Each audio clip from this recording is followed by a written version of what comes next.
Okay, I think I kind of understood that. You like, are you saying that they had to change the Bible or the interpret? Okay, you saying they had to change the interpretation? Okay, Right. so like, what did they have to change the interpretation of exactly? If you don't mind me asking. Well, I mean, there's the whole Old Testament law thing. I mean, that's a relatively new argument against, Christians having to obey that law.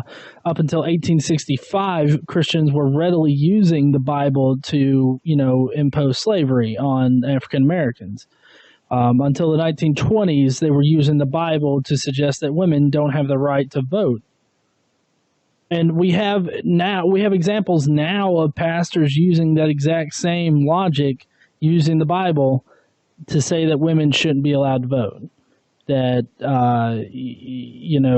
they of course don't think that slavery should be a thing. They explain that away by indentured servitude or whatnot. But I mean, they still work off of some of the old world kind of interpretations of the Bible. So you still see some of that now, but you have to understand how the interpretation of the Bible has changed drastically. Yeah, I understand what you're saying, but I mean, if you look at the two, okay, let's like look at the two actual people. Let's look at Christians versus the Muslims. You see us trying to just be peaceful. And I mean, when's the last time you heard of a Christian terrorist? But then you see, Timothy McVeigh, the Unabomber, I mean, I could name off plenty of Christians. There was a Mormon kid up in was it like Washington or something that shot up a whole bunch of students. I can name a lot of Christian terrorists. So but did he do so it in the name of God? they did it with God in mind. Yes. Okay. I will have to read up on those. But you have to admit that you certainly see a lot more Muslim terrorists than Christian terrorists. Well, for right now you see more Muslim terrorists because the Islamist, there's a pretty big terrorist group out there that uses Islam in order to commit acts of terror. You don't have Christians so much doing such blatant attacks, but they do emotionally abuse and sexually abuse plenty of people here in the United States. Well, we're all sinners. I mean, I don't think that they're sexually abusing people in the name of God. Yes, they And are. what was the thing? There are Catholic priests out there that rape kids, but not only that, but there are people in Protestant churches that do it as well, that use the air of secrecy amongst the church and amongst the people in order to do it.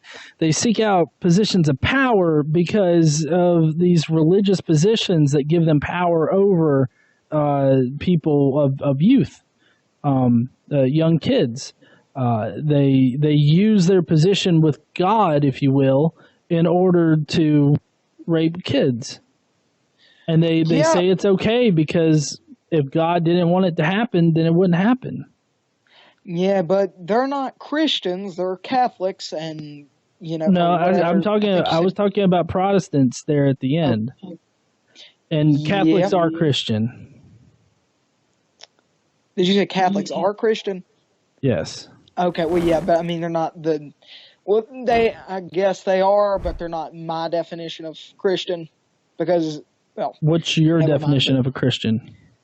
My definition of Christian, in the simplest form that I could possibly make it, is pretty much just believing that Jesus Christ came and died for your sins, and you repent of them, and that's pretty much it. I don't think that I understand that, I think that the reason Catholic priests molest little boys is because of something about they can't get married for some reason, but it does not say that, hey, look, you can't have a wife, so go molest children.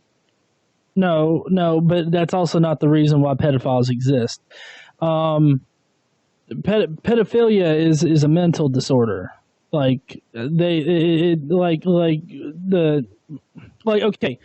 imagine one day you just decided to go and be gay. Is that something that you think could happen? No. Okay, then it's the same thing with the priests. They can't. I mean, they get sexually aroused by children, and that's not something they can control. The only real cure for it is like castration or chemical castration or something like that. Like that is I mean, they can control their urges, sure, but they're never gonna just not find children attractive. So, I mean, the reason why Catholic priests are, the ones that are most likely to do it is because there's that position of power and they get power over these children. And that's what a lot of church positions give pedophiles, and they seek out those positions. But just to be fair here, that it not only happens in churches. I don't want it to make it out to be like that. There are plenty of other positions of power that are exploited by pedophiles. But what makes church and God so much more dangerous is that they can justify it. And because of the emotional, psychological abuse by the Bible, the victims think that they deserve it or that it's okay. Yeah. But thing is, yet again, that's not in the Bible. It does not say, I mean, I understand what you're saying. It's a mental thing, but it doesn't say that in the Bible. It doesn't say that you're supposed to go molest children. So I don't understand. No, it doesn't. It doesn't have. Well, no, it doesn't have to say go molest children in order for the Bible to permit it. So I'm just saying that it doesn't need to say that. Like the Catholic priests or the preachers or whatnot that use it. That use God, I mean, they use the belief of God. It doesn't matter what the Bible says. It's the mere belief in God and the fact that in the Bible it says that God cannot be questioned. So if you have a priest or a preacher that's supposed to be a servant of God come to you and molest you, I mean, what is that person supposed to think? Are they supposed to question a servant of God? Well, see, then you have a problem of the person being wrong. It's not the Bible that's wrong. It's not the religion that's wrong. It's the person and what they're doing that's wrong. Okay, I'm not in disagreement that it's wrong, but I guess what I'm just saying is that they are in control of that information because the person that they would seek out to get that information is the one that's abusing them. And then if they go to another church elder or somebody else in the church, a lot of times it's just covered up. They go and talk to them, and then the preacher or whatnot says, like, look, I'm going to get right with God and it won't happen again. And then it just happens again.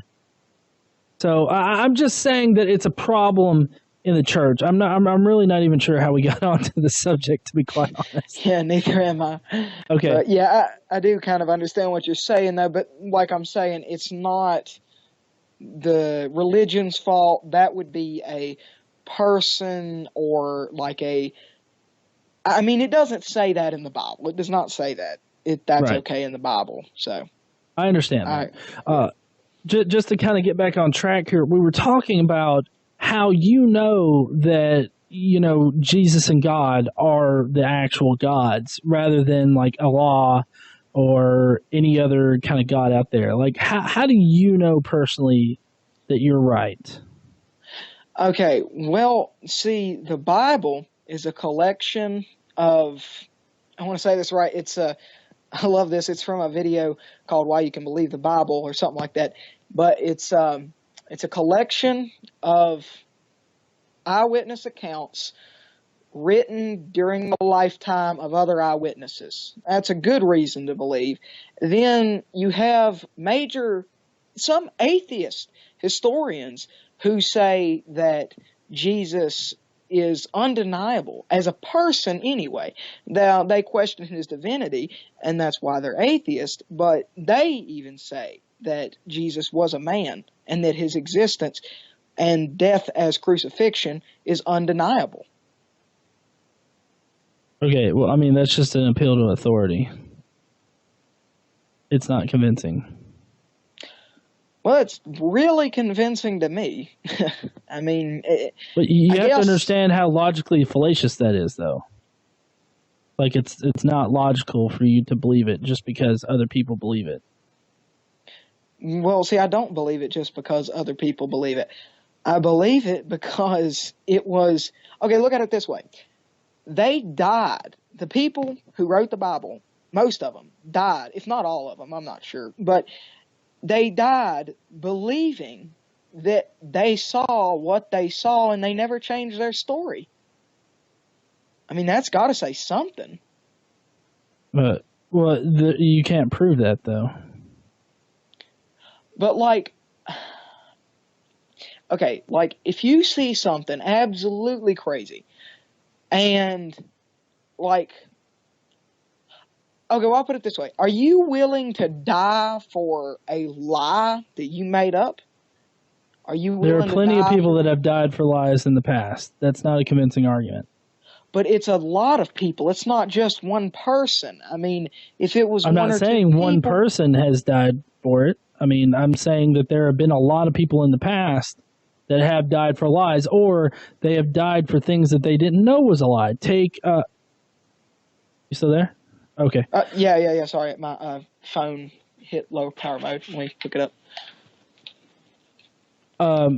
Take the Jonestown massacre. Those people died for something they thought was a truth, but it was a lie. Yeah. So the Heaven's Gate cult, they thought there was a spaceship behind a meteor. But they believed that was truth. You see what I'm saying? Like, they did not see that. The people who wrote the Bible actually saw that, and they are writing their eyewitness accounts. Okay, well, Jim Jones claimed that he was God, and so, I mean, they could see him, and they believed him, and so they died for what they thought was a truth, but was actually a lie. You see how I'm trying to show you that you say that these are eyewitness accounts, but at the same time, for one thing, you can't substantiate that they were eyewitnesses. You can't substantiate that these things were written even anywhere near the time that Jesus supposedly lived. And I'm saying near, like within a few years. Like, the best that you can do is the Gospel of Mark, and that was written in like the 50s AD. Up until then, it was handed down, verbally. So, not to mention the fact that Mark is the only original gospel. Matthew and Luke were both copied off of Mark. Luke was copied off of Matthew and Mark, as well as other source documents. So, I mean, at best, you really only got one or maybe two source documents that informed Mark, Matthew, and Luke. And even then, they changed, added, and made it even more magical in the Bible. So, I mean, you're not really starting off on a very sure foot here as far as appealing to, like, eyewitness accounts in the Bible. Well, so I got a question for you. Do you believe that Jesus was a man? No. You don't even believe that okay. Well, I'm open to evidence. For it, and I've looked at a lot of evidence for the existence of Jesus. I thought that he was a real person, and then I went and I looked into the actual evidence for it, and there's really not any evidence to say that he was an actual person. Well, there's 39, I think it's 39. I didn't look this up before I came on here, but I've seen it in the past. I think there's 39 accounts that are not in the Bible of Jesus being at least a real man. I'm not sure what they are, but they're at least of him being a real man, at the very least. Well, you see, that's where it gets a little tricky, is discerning which ones are actual accounts of him being a man and which ones are accounts of the beliefs of Christianity. You really have to you have to really look at what each source is saying. Because if they're just saying that, oh, these are the Christians, they believe this guy died for their sins and rose on the third day, that's not a first-hand account of Jesus existing. That's a first-hand account of Christians existing at that time and what they believed. So, I mean, I'm just saying that you have to look at what they actually say rather than what you want to believe. But if you don't mind, let's go ahead and move on. I know that you're planning on kind of covering a lot of that content in videos, and I'm going to let you do that. Yeah. But let's see. One thing that kind of made me laugh was that, and you probably saw this, was atheists don't research facts. Yeah. And see, what I meant by that was, I meant, like, I understand you do your research. That kind of came out wrong when I said that, and it was pretty funny. But when I said that, I meant, like, if you look around you and you, like, look at you can look at even science. I'm sure that you're not going to say science isn't real. So to me, if you even look at science itself is so amazing that it just supports, if not proves, God. And that was why I meant, like, that they didn't do research as much. Like, they didn't, I don't know, see as much of the stuff I was seeing. That's what I meant by that. But nothing in science requires God to exist. No, but it's so amazing that I don't think that any of it could have happened by chance. I don't know if you've seen, there's like a YouTube video called Firemaker, or The Firemaker, something like that. And it goes through showing you how, like, all this stuff has to be exactly right on planet Earth for us to be able to make fire. And through the invention of, or through the discovery of fire, we were able to turn the world into what it is today. And we had to be, about the right size. We had to have, opposable thumbs. We had to have the right amount of oxygen and all this. We had to have, just absolute, had to have the right kind of fuel. Just all this stuff that works together that made the world what it is today. Like, coincidence is one thing, but that cannot be coincidence. It's just statistics. Yeah, exactly. And that's the point. It's so amazing, and it's so improbable by chance that could happen, that there has to be some kind of superior being behind it. Now, if you don't believe that it's... Well, I disagree with you on that, but I don't know what else to tell you. Well, no, but okay, just real quick, as far as statistics goes and probability, let's say you have 1 million occurrences of something happening. Or like you have, not of something happening, sorry, let me start over. Let's say you have 1 million occurrences in general. And you have this one specific occurrence, okay, that is supposed to happen in that 1 million times. So if you have 1 million occurrences, what is the probability of that one occurrence happening? 1 in a million. Well, no, it's actually 100%. Oh, wait. It's called pigeonhole theory. Like if you have 1 million occurrences and something's supposed to happen some odd amount of times, then in that 1 million sampling, you're gonna get it happening at least once. Oh yeah, sorry, I misunderstood what you said. Yeah, 100% is okay. Yeah, sorry. Okay. So, but you have to understand that, like, the probability. I realize that the probability of Earth existing is highly improbable, but we know that the probability of it happening is 100% because it already happened. Yeah. And we have, well, I mean, we have scientific explanations to show how the Earth was formed, why we have the atmosphere that we do, why we're so far from the sun that we're in the Goldilocks zone of it. Like, we have scientific explanations for all these things that do not include God. No, but to me, it just, that cannot be, that cannot just be chance, you know? I mean, I understand what you're saying. Yes, science does have a reason for all of it, but to me, science proves it even further because everything is so perfect and everything worked out. Okay, like, but it's not. If you want to go with the more or less infinite argument, if there's infinite possibilities out there, then you've heard, you know, if you have monkeys on a typewriter, eventually, if you give them an infinite amount of time, they will type out the entire works of Shakespeare, right? You've heard that before? Yeah. Okay. So then that would mean that somewhere out there in the vast infinite, that there would be a world just like this one, except for everyone is you.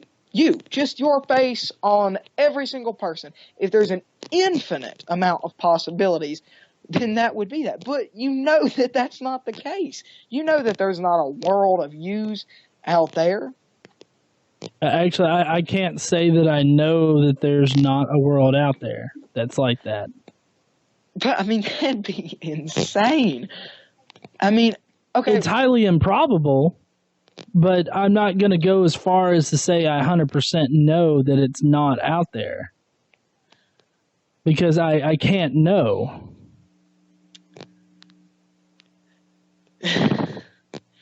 I mean, I don't know what to tell you on that. I mean, to me, I know that there's not a world of me's out there. I know that there's not a world of you's out there.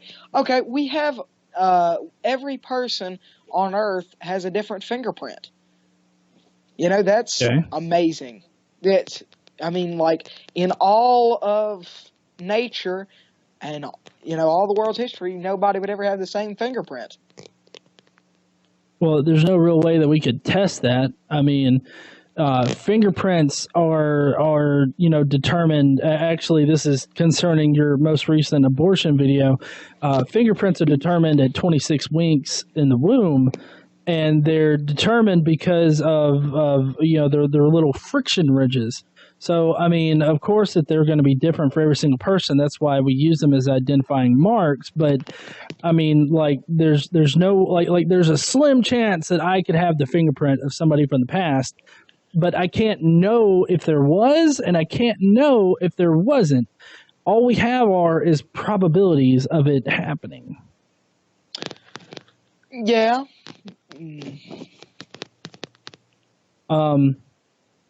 But as far as your actual argument goes, it seems like you're doing an argument from design, argument from complexity, and I would just really implore you to go and look up the research about, you know, how planets form, how we know what, you know, how a planet forms or how a solar system forms. I would just really implore you to go and look that stuff up and see for yourself how we don't need God to explain that. And I get it that you want to believe that God did it. But then, and this kind of gets into another thing is, you know, what's the point in atheists attacking God or attacking the idea of God? In your latest abortion video, you don't think that women should be able to have an abortion. Like, well, I think that they should be able to have an abortion if their life is in danger. And that's about the only thing I think would be acceptable. Okay. But, I mean, you understand that, I mean, you quite literally, okay. The moment that life begins, if you will, isn't it isn't such a fine line. You want to say that it's at conception. At conception is like, technically, like, 3 weeks before you can even determine if you're pregnant or not. And even then, it's just a cluster of cells. I mean, you wouldn't be able to determine it from a tumor. So, and then it brings up the whole idea of, well, are viruses things? Should we not kill germs because they're living things? Well, they endanger you, and they're not human beings. Yeah, I mean... Well, neither is a fetus yet. Well... It has the potential... It has the potential to be a human, but up until a certain point, they're not a human. Now, I do agree that, once it hits that third or fourth month, or I guess it's more or less like 6 months or something like that, I think that, there should be a cutoff on elective abortions. But like the late term abortions that you're talking about, at least in your video, as far as, having the baby and shooting it in the face, I think that, or it's demonstrably true that late term abortions are very, very slim. And most of the time, the fetuses are either non viable or they're already dead. Okay, but see, I'm not saying, that there are...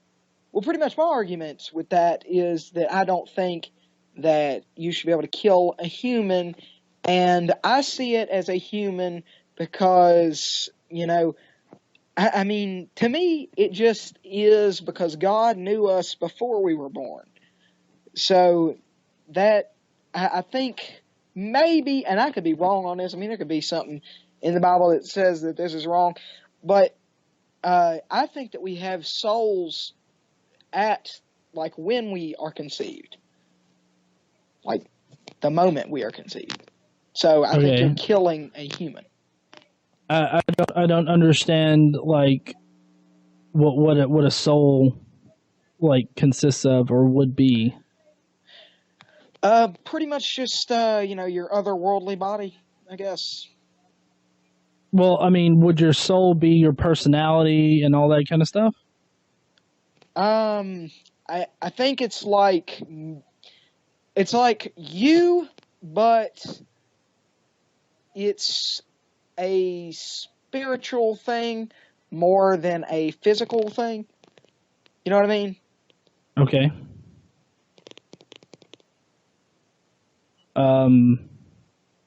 So I guess I'm still having trouble really realizing, like, what a soul would be to a single cell. Like, as if a soul is part of your thinking and your thought process, and it's got your personality, then you don't have a soul until definitely way after you're born. Well, see, I don't know if it would be like the way of your thinking. I think it's just you. I think maybe you are already you. Excuse me, sorry.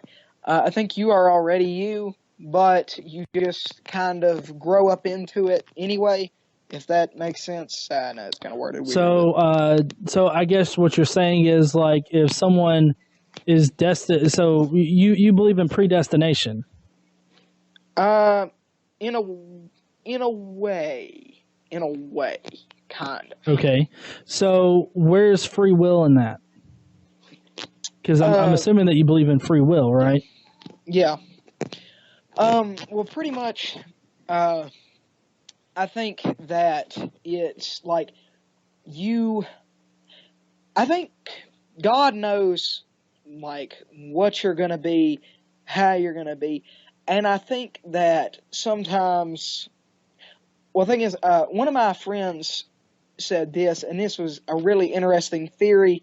Now, like I said, I don't know if I believe this, but it's a really interesting theory. They said that there is, like, a vault of souls, and that they think that once you die, that if you mess something up, that you get a chance to go back and do it right. And I don't mean like reincarnate. Well, that is reincarnation. Yeah, I know. That's, yeah. So, yeah, but no, yeah, okay. That sounded pretty stupid. Never mind. But I mean, using the whole predestination model, you're confirming that God specifically creates people to rape and molest little kids. No. I think that there is free will, and I think that he does know what people are going to do, but I think that, like, there's been cases in the Bible where, God has changed his mind, so I think that people can also have very different, like, maybe like here's one path, which is like most likely, but then depending on certain intervals, they could go this way or this way, and yeah. But God knows that path. God knows which path they're going to take. Yeah. Again, where's the free will? If God already knows which path they're going to take, it just doesn't seem like free will to me. It feels like a fake free will. You might could say that it's a fake free will, because I mean, God does know, what way you're going to go. So, I mean, yeah. But so again, God would create people with the specific knowledge that they are going to rape and molest kids, and since there's no real free will, there's just this fake free will. I mean, you can't. That's got to be part of God's plan, right? Yeah, I think it is part of God's plan. I think that if you didn't have people who raped and murdered and all this, I don't think that you would be like, oh yeah, there's free will, because if God only created people that he knew were going to be absolutely perfect, but the only human who's ever been perfect is Jesus, but if he created people that were going to be perfect, then he wouldn't be creating people with free will, he'd be creating robots. Okay. So you would be, let me ask you this, would you be okay if you look, that you could look a rape victim in the face and be like, well, this is just how God wanted it? I mean, I would feel very sorry for them. I'd try and comfort them, but I mean, and it's horrible, but it is free will. And I mean, yeah. But you said that it's not free will. It's a fake free will. Yeah, it's part of God's. It's part of God's plan. Yeah, well, what I mean by fake free will, I don't guess it'd be so much of a fake free will as like I'm saying, there has to be these people, or else you would be like, well, there is no free will. Okay. So, say that again. So if there's not, let's say that I have a menu, and I hand you the menu, and it has just pizza on it. You'd say, well, you didn't give me a choice. But if you have a menu that says, well, it has pizza and dog, you have a choice. I mean, it might not be a good one, but you do have a choice. Okay. But God already knows, like, which one that you're going to pick. Yeah. God already knows that you're going to pick to molest the kid. Yeah, and like I'm saying, if you did not have the people that act like that, and it's horrible, I'm not saying that that's a good thing, but if you didn't have people that acted like that, then you would not have people thinking, you would not have people saying, yeah, that's free will. You wouldn't have people saying, yeah, you have a choice. You'd have people saying, well, no, we're all just robots. Well, I mean, What about the fact that there's a lot of psychological things that go into, reasons why people grow up to be pedophiles or why people grow up to be damaged, depressed, and all this other stuff? I mean, there's a lot of environmental factors that go into it. So basically, God is sitting up there on his throne and he's playing Sims and he's knowingly putting pedophiles and murderers and everything out there just so that people can think that free will is a thing. Well, just so people can know that free will is a thing, yeah.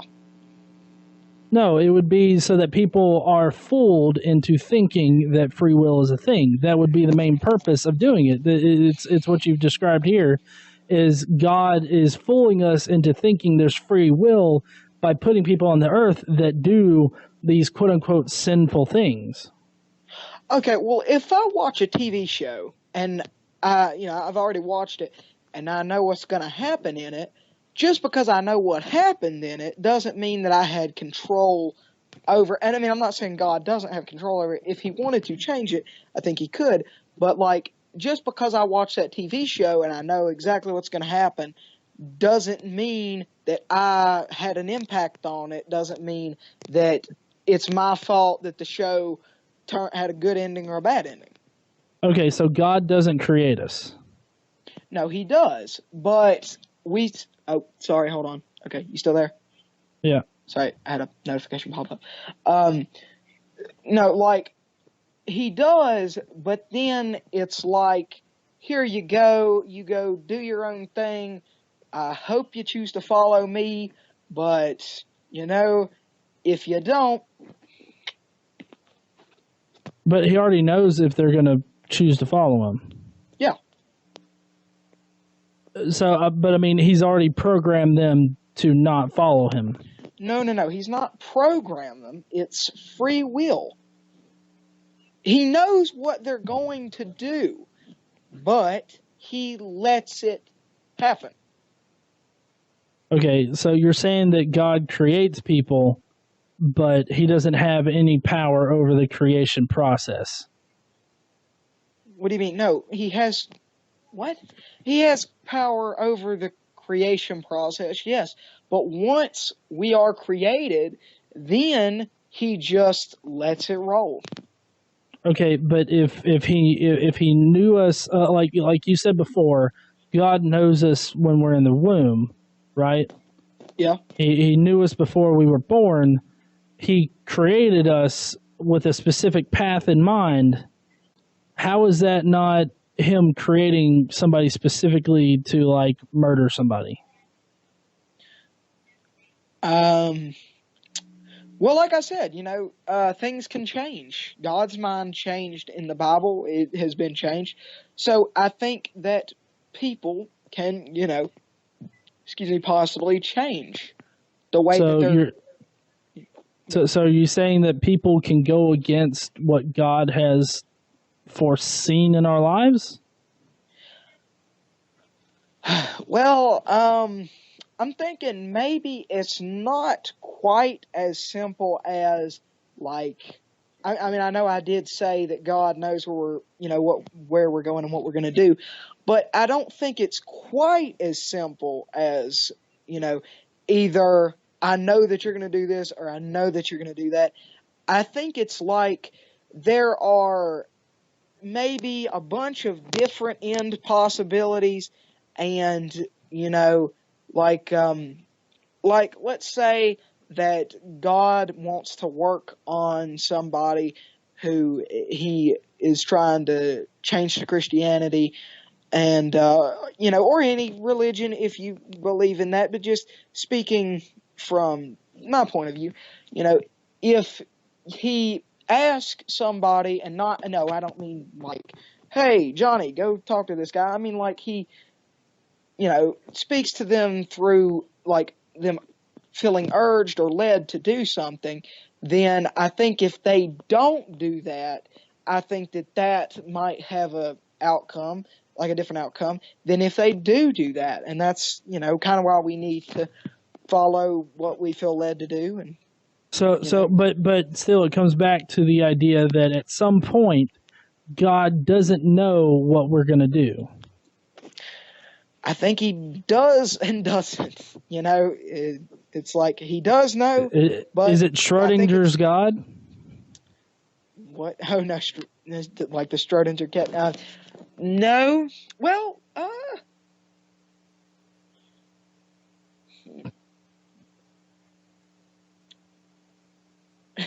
maybe. Sorry, I really didn't mean to throw you off. It's fine. Okay, so we spent a lot of time on the free will thing, and that's a very complicated subject. And for me, though, I would just really think about what we talked about with it, as far as how convoluted, and how really confusing it is to try to reason your way through that, taking everything into account. But let's go to another question, and that is, why be a moral atheist? Yeah. See, what I meant by that was I didn't mean I think a lot of people misunderstood what I meant by that. I meant I said, why would you be a moral atheist, unless it's something that you're going to go to jail for. But why would you? And this is really going to sound stupid. I know it before I say it. I promise you this is going to sound stupid. But if you want to go have sex with a lot of people, why not do it? What stops you from doing that? Now, Who says that's immoral? Yeah, exactly. It is immoral. But why is it immoral? All you're doing is pretty much touching somebody. And like I said, I know it sounds really stupid. But I mean, just to clarify, I said that that's not immoral. Oh, sorry, I thought you said it was immoral. No. Well, I think it's immoral. For a Christian, Why? that is immoral. Well, I mean, what is your reason for saying that it's immoral?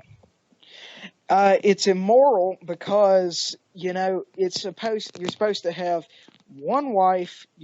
That's supposed to be it. And, if you're a woman, you're supposed to have one husband. That's supposed to be it. And I think it helps to helps to have a much stronger relationship, stronger family. And, okay. Okay, so those are your opinions on it, but that doesn't really speak to the whole idea that it's immoral to have sex freely.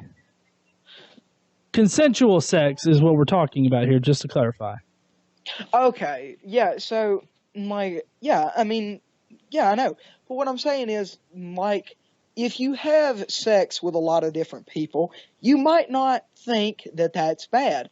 But if you have, here's the thing.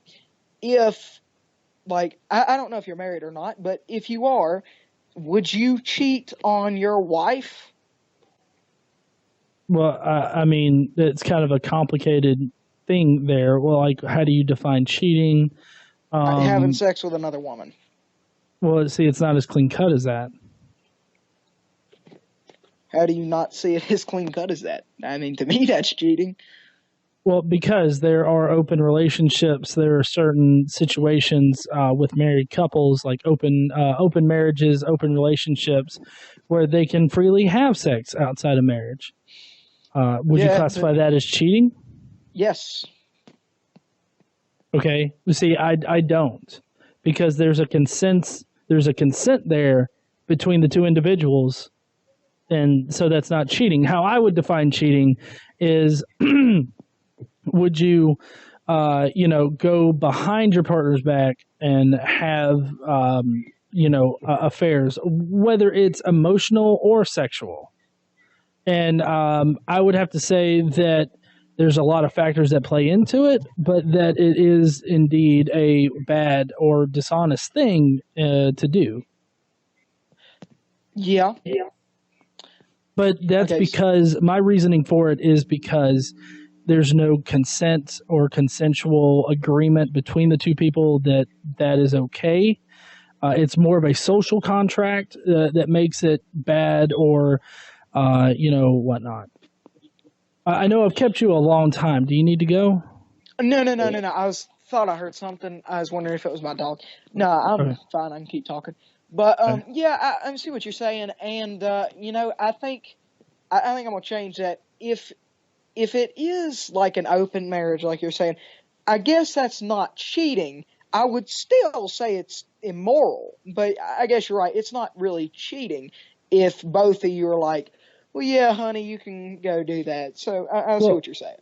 okay, but still, I'm not exactly sure what your criteria is for something being immoral, other than just it's your opinion that it's bad or you don't like it.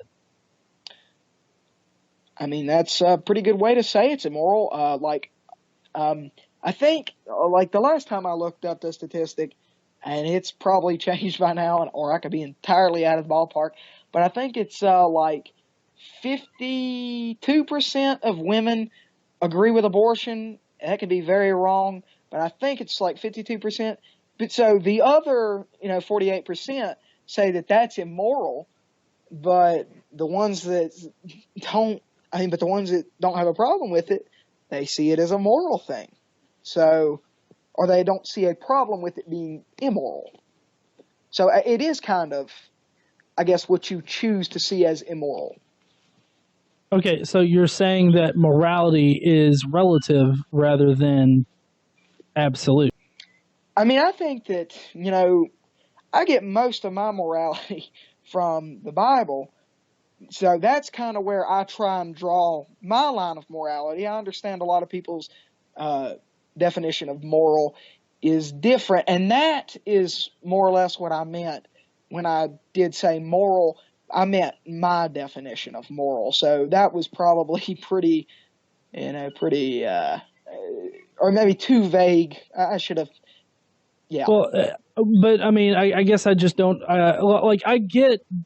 I am a firm believer that we all have our own moral compasses, our own moral boundaries, and we cross those moral boundaries when we feel like we can accept the consequences of it or whatnot.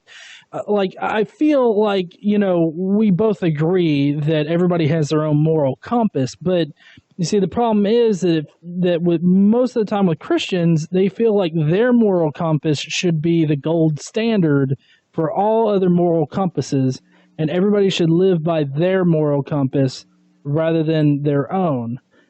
But you see, that's why we have societies and governments and everything, is so that we can lay down what is good for everybody, because not everybody has the same moral compass. Do you see what I'm getting at here? Yeah, I understand. And I mean, that's a great argument, but I think that people should go by the Christian moral compass because, in my opinion anyway, and we're probably going to disagree, but I think that it is the gold standard for determining morality. Well, but you see, there's a lot of things in the Bible that have changed as far as morality goes. Yep. So, and they've changed like in friction with society. So, like society changed, and then the interpretation of the Bible changed with it, as far as morality goes.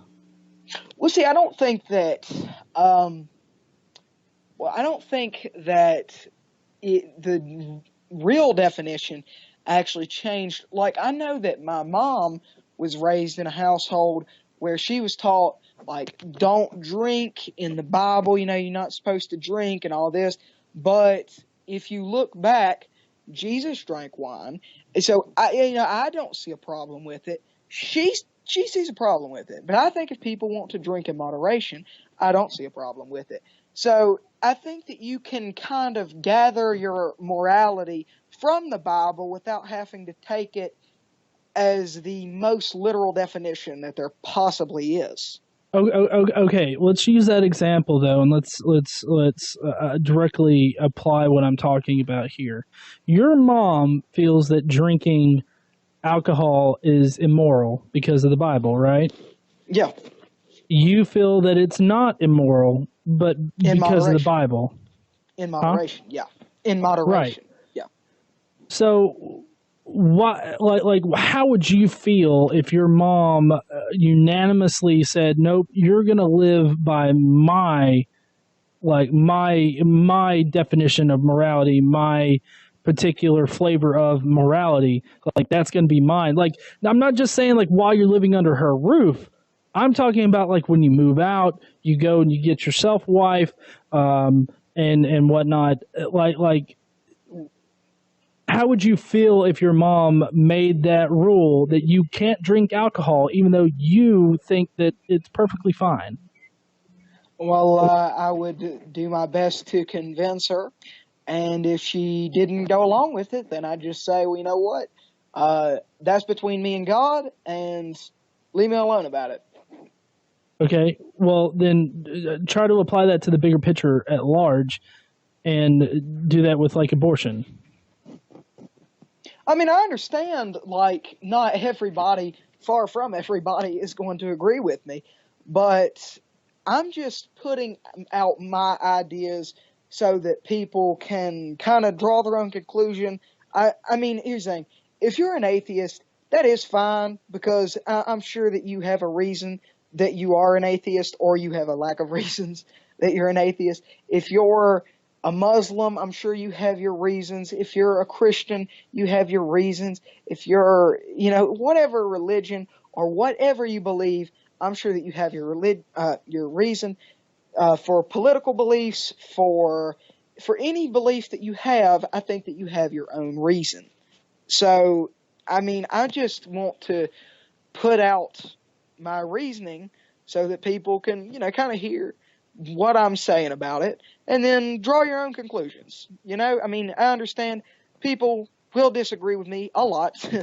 And so, just draw your own conclusion, I guess, is probably the best thing I could say about any of it, about any interpretation.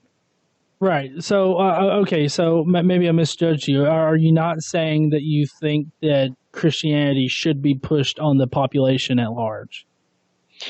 No, I mean, I don't think that it should be pushed on the population. I would love it if everybody could come to a unanimous conclusion that Christianity is the right religion. But I don't think that constitutionally it's right for people to push it on other people. But I think that YouTube is kind of different, because it's like you're choosing to watch that.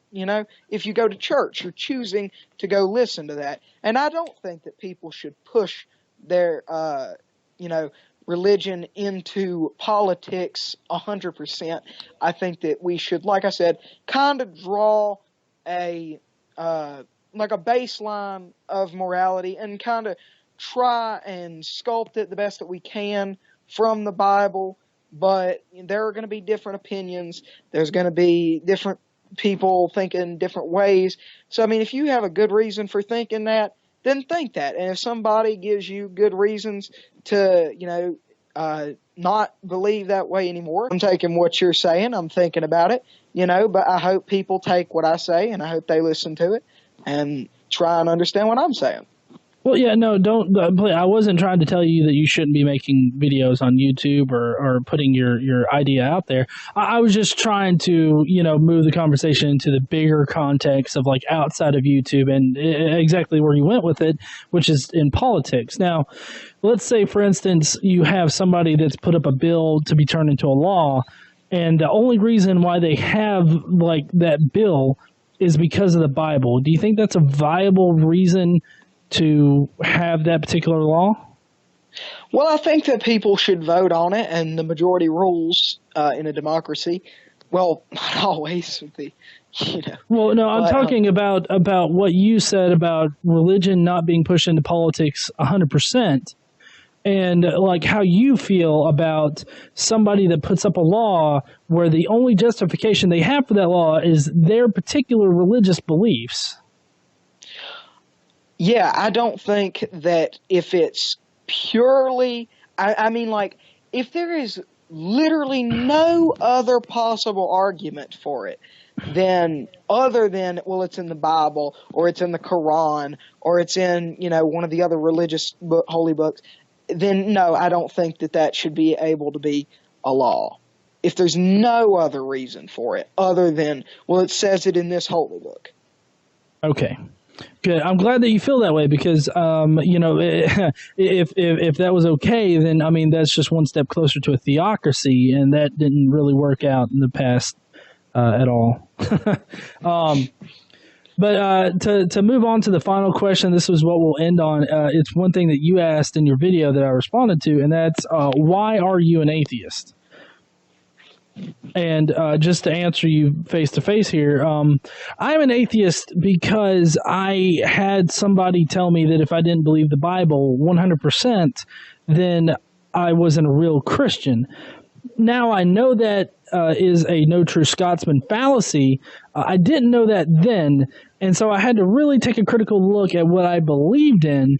And when I did that, I started noticing some problems with the Bible and the Christian story in general. And it took me a while. Don't think that it was like some kind of immediate switch or anything for me. It took me a while to really rationalize my way because I went from a Christian to a deist, and then finally I admitted I was an atheist. So I'm just kind of curious, like, why do you believe the way that you do? Why are you a Christian? Well, I'm a Christian because, like I said, I think more towards the beginning, I did think more like an atheist. As a matter of fact, I mean, I pretty much was an atheist because I couldn't see any reason to believe. And then I did a lot more research. I really looked at the complexity of the world. And, I understand that even saying that might sound a little bit stupid to somebody who is not a Christian. But, see, when I was kind of thinking along the lines of atheism, my mom would say, look at how complex the world is and all this. And I wouldn't even understand really her argument because I was thinking, like, we can all be explained by science, like you were saying. But, then when I did more research, I found out, that, well, I believe in Jesus because a lot of people, have given me a convincing argument for Jesus. But, if you don't believe in Jesus, then that's, one step that you might, one thing you might want to look into. But, you said you already have, but, so then when I did believe in Jesus, I was like, well, okay, so let's look back at some of this other stuff. And then I started seeing, like, God's work everywhere. And I was just thinking, like, that's absolutely amazing. And I don't understand how in the world that could happen without a creator. Okay. Well, I mean, I guess that I would need to see something a bit more convincing because I guess maybe it's just because I understand the mechanics behind everything. But I understand that we differ, vastly on this question. But that's also why I wanted to have you on my channel and to talk to you face to face. I'm really glad that we were able to talk and really, get at some of the meat of what you want to discuss on your channel and whatnot. So, can you briefly tell me and my audience, like, what are your plans for upcoming videos? I know that you said that you were going to be going through the facts that you were talking about before. Do you have any plans after that? Yeah, actually, I'm probably going to be putting out a lot more videos before then because, you probably saw my announcement for the 150 subs thing. Yeah, so I'm going to have to put out more videos to get that. So, I actually have a list on my phone. I want to do, I want to talk about God's gender, as funny as it sounds, because I figured it was always a real clear-cut thing, and then I've actually heard a lot of women say, well, no, I mean, I think it could be a she, so I'm thinking, like, what? So I'd kind of like to do a video on that. I'd like to do a video on, what else? I have a long list of stuff that I want to do. It's just kind of hard to think of all of them right now. But, I have a bunch of stuff. I was actually going to do one titled, I Was an Atheist, like I was just talking to you about for a little bit. I was going to maybe go a little bit more into depth with that. And, some stuff kind of like that. Okay. Well, I mean, I can't wait to see your content. And I know, if I feel the need to say something, I'll be sure to let you know whenever I put up the video of me responding to it, and I'll try to keep a pretty calm demeanor. Normally, doing response videos, you don't get a chance to really talk to somebody face to face, and I always like to take that chance if I can get it. But I really appreciate you joining me for this discussion today, and I hope that you have a great rest of the weekend. Thanks. I appreciate you having me on. Love to have discussions. I love to debate stuff, but religion is a very hard thing to debate. So, or not debate, but, discuss. Right. So, yeah. So I guess you'll see me in the comments, and I know that there's a lot of discouraging comments out there and whatnot. And I would never suggest that anybody discourage anybody from making a video on YouTube. I've seen some pretty bad comments on your particular channel, as well as massive unlikes or dislikes or whatnot. I really wouldn't let that get you down. If I could say anything to you, is that I wholly support you putting your voice out there and whatnot, and I think that you should definitely keep making videos and keep putting them up. I would only suggest maybe a little bit of editing, or scripting beforehand. Those would be the only things that I could suggest.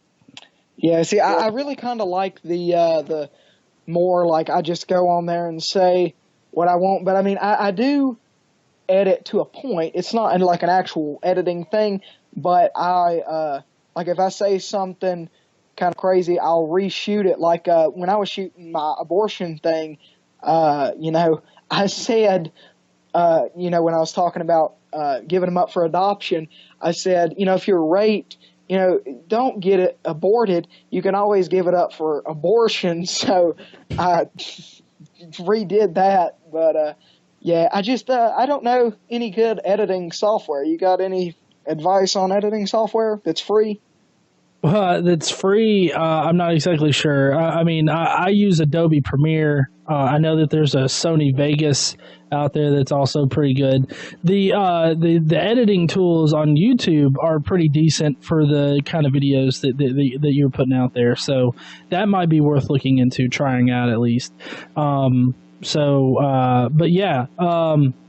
What I also might suggest, not necessarily scripting them out like word for word and reading it word for word, but getting some bullet points together so that you can read through it, and then you go kind of off the cuff with a particular subject in mind, and it tends to flow a bit better.